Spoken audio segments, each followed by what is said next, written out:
दोस्तों, भक्तजनों, आप सभी को जय श्री कृष्णा। भगवान श्री कृष्ण अर्जुन से कहते हैं ज्ञान की बातें जो आपके जीवन में बेहद काम आएगी। चैनल को सब्सक्राइब करके बेल आइकन दबा लीजिएगा।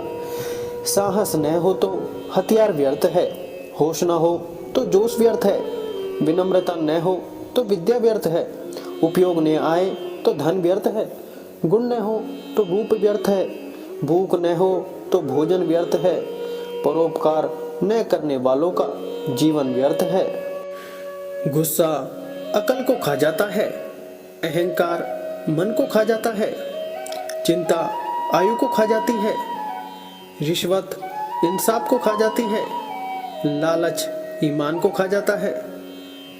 जो व्यक्ति आर्थिक व्यवहार करने में, ज्ञान अर्जन करने में, खाने में और काम धंधा करने में शर्माता नहीं है, वह व्यक्ति हमेशा सुखी रहता है।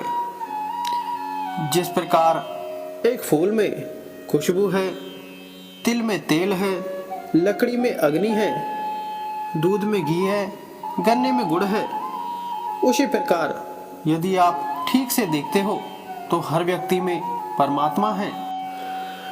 दीपक अंधेरे का भक्षण करता है, इसलिए काला धुआं बनाता है। इसी प्रकार हम जिस प्रकार का अन्न खाते हैं, मन सात्विक, राजसिक, तामसिक, और उसी प्रकार के हमारे मस्तिष्क में विचार उत्पन्न करते हैं।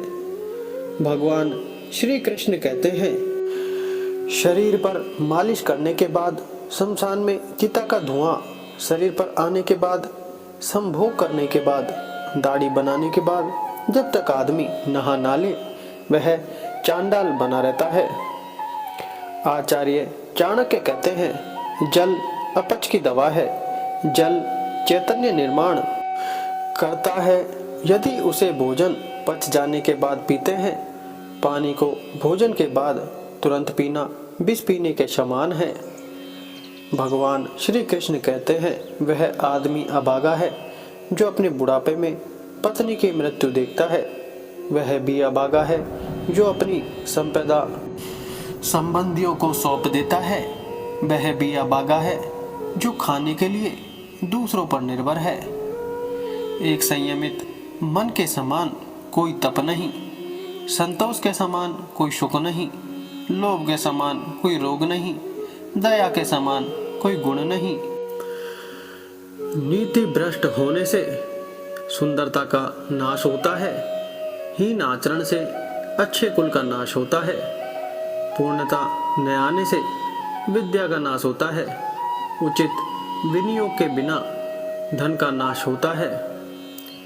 जो जल धरती में समा गया वह शुद्ध है, परिवार को समर्पित पत्नी शुद्ध है, लोगों का कल्याण करने वाला राजा शुद्ध है, वह ब्राह्मण शुद्ध है जो हमेशा संतुष्ट रहता है। असंतुष्ट ब्राह्मण, असंतुष्ट राजा, लज्जा रखने वाली वैश्या, कठोर आचरण करने वाली गृहिणी, ये सभी लोग विनाश को प्राप्त होते हैं। क्या करना ऊंचे कुल का यदि बुद्धिमता न हो। एक नीच कुल में उत्पन्न होने वाले विद्वान व्यक्ति का सम्मान देवता भी करते हैं। जो लोग दिखने में सुंदर हैं, जवान हैं, ऊंचे कुल में पैदा हुए हैं, वो बेकार है यदि उनके पास विद्या नहीं है। वो तो पलाश के फूल के समान है, जो दिखते तो अच्छे हैं पर कभी महकते नहीं। उस यज्ञ के समान कोई शत्रु नहीं जिसके उपरांत लोगों को बड़े पैमाने पर भोजन ना कराया जाए। ऐसा यज्ञ राज्यों को खत्म कर देता है। यदि पुरोहित यज्ञ में ठीक से उच्चारण ना करे तो यज्ञ उसे खत्म कर देता है, और यदि यजमान लोगों को दान एवं भेंट वस्तु ना दे तो वह भी यज्ञ द्वारा खत्म हो जाता है। तात, यदि तुम जन्म मरण के चक्र से मुक्त होना चाहते हो तो जिन विषयों के पीछे तुम इंद्रियों की संतुष्टि के लिए भागते फिरते हो, उन्हें ऐसे त्याग दो जैसे तुम विष को त्याग देते हो।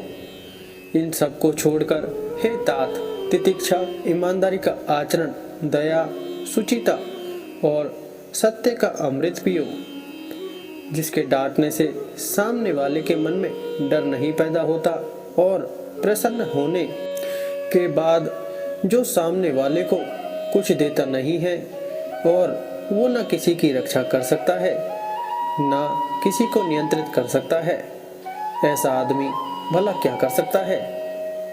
यदि नाग अपना फन खड़ा करे तो भले ही वह जहरीला ना हो तो भी उसका यह करना सामने वाले के मन में डर पैदा करने को पर्याप्त है। यहाँ यह बात कोई मायने नहीं रखती कि वह जहरीला है कि नहीं। ये 3 बातें याद रखना। सुबह उठकर दिन भर जो दाव आप लगाने वाले हैं उसके बारे में सोचें। दोपहर को अपनी माँ को याद करें और रात को चोरों को ना भूलें। गरीबी पर धैर्य से मात करें। पुराने वस्त्रों को स्वच्छ रखें, बासी अन्न को गर्म करें, फिर इनका उपयोग करें। जिसके पास धन नहीं है वो गरीब नहीं है, वह तो असल में रईस है यदि उसके पास विद्या है, लेकिन जिसके पास विद्या नहीं है वह तो सब प्रकार से निर्धन है। भिखारी यह कंजूस आदमी का दुश्मन है। एक अच्छा सलाहकार एक मूर्ख आदमी का शत्रु है।